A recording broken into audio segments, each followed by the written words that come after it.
Igor Prelin, ancien colonel du KGB, est aujourd'hui à la retraite. Il vit avec sa femme et son fils dans la banlieue de Moscou. Pendant plus de 30 ans, Igor a travaillé dans le domaine du contre-espionnage, du recrutement des agents et de la recherche d'informations. Igor a mené l'essentiel de sa carrière en Afrique. Et ça, c'est vous? Oui. Où ça? Faites voir. Ça, c'est où? C'est en Angola, en Namibie. Et vous faisiez quoi en Angola? Bon, je faisais mon service. Son service, pour être plus clair, Igor s'occupait de sécurité et surtout du recrutement des agents pour servir l'État soviétique. Il y a 3 méthodes.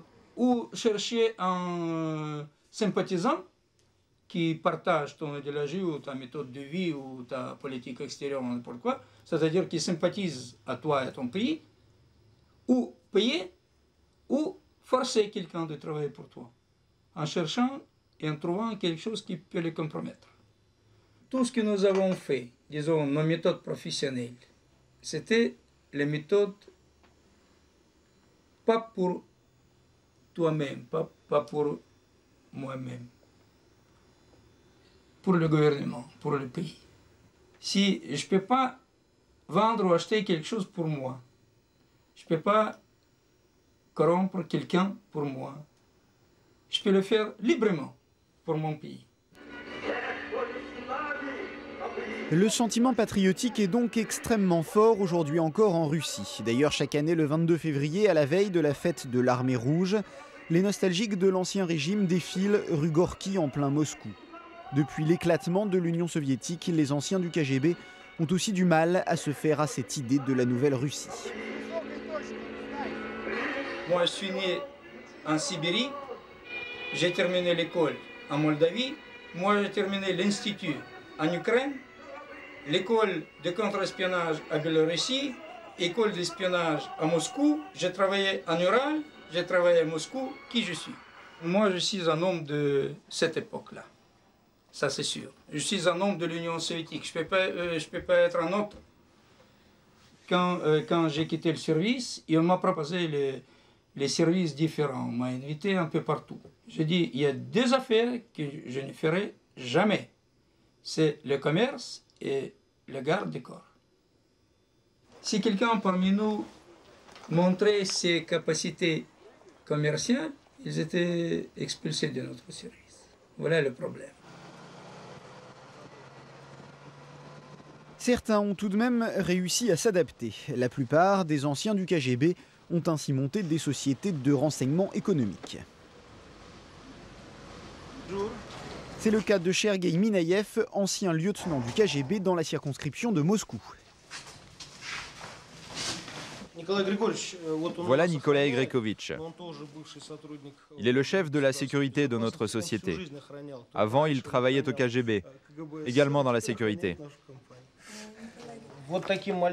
Regardez, sur cette photo, vous voyez le jeune homme que j'étais à 25 ans, quand je suis entré au KGB. Pourquoi M. Minaïev a choisi de travailler beaucoup avec des anciens membres du KGB? Parce que nous faisions quasiment la même chose quand nous travaillions au service de l'État. De toute façon, nous ne savons pas faire le commerce de la bière ou du pétrole. Alors simplement, nous faisons ce que nous savons faire. Comment est-ce qu'il explique qu'autant de gens soient partis du KGB? Au début des années 90, les nouveaux dirigeants de la Russie avaient pour objectif de faire imploser le KGB. Ni moi ni mes collègues n'ont voulu participer à cette destruction et à ce démantèlement. La société de Sergueï Minaïev est spécialisée dans le renseignement économique. Elle aide en particulier les entreprises étrangères qui, voulant s'implanter en Russie, se renseignent sur leurs futurs partenaires. Leur crainte, dans ce cas-là, est l'éventuelle présence de la mafia au sein des entreprises. Depuis l'effondrement de l'Union soviétique et la pagaille qui s'en est suivie, la corruption, l'argent sale et la fraude n'ont en effet pas cessé de se développer dans le pays. Ici, nous avons une plaisanterie selon laquelle, moins la situation est stable, plus notre business est florissant.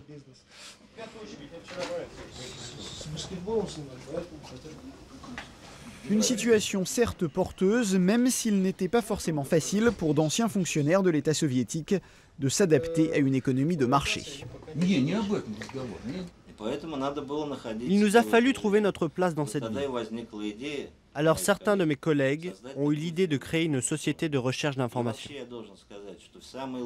Ici, toutes les qualités humaines et professionnelles requises par le KGB sont réunies. Et puis, personne ne se soucie de savoir si nous avons appartenu ou non au service secret.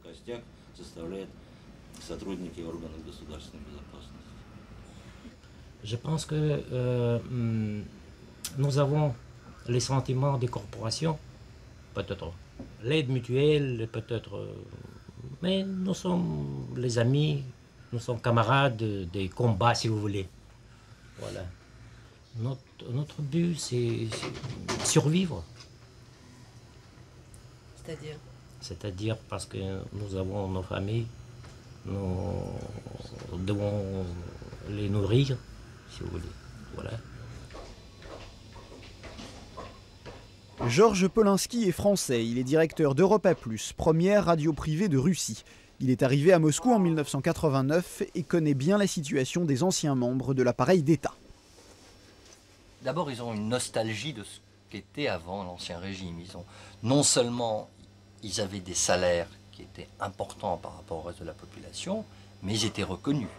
Entre 92 et 95, ça a été l'éclatement de tout le système. Et puis, il y a une violence qui est apparue dans la rue parce qu'il n'y avait plus de contrôle, il n'y avait plus la peur de la justice, il n'y avait plus la peur de la police. Et là, il y avait des vrais risques physiques, que ce soit pour les Russes ou les étrangers. Et c'est là qu'on a vu apparaître les premières sociétés de sécurité.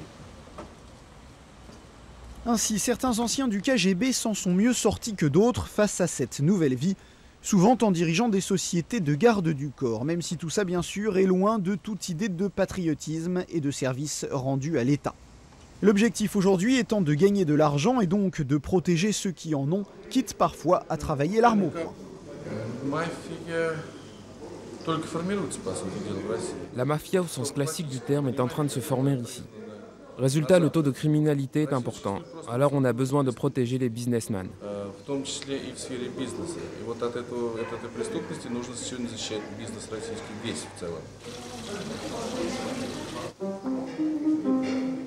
Une association d'anciens membres du KGB existe aujourd'hui à Moscou. Régulièrement, des soirées sont organisées. Elles sont souvent mélancoliques, mais elles permettent aussi aux anciens de se soutenir dans cette adaptation parfois difficile à la nouvelle Russie.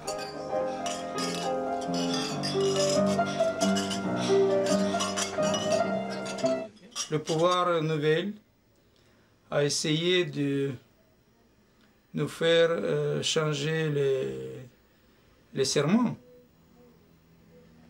c'est-à-dire de reconnaître le pouvoir nouvel. Ni moi, ni mes meilleurs camarades n'ont pas accepté tout ça. Vous regrettez l'époque du KGB avant? Moi, j'ai fait le serment une fois pour ma vie, pas plus.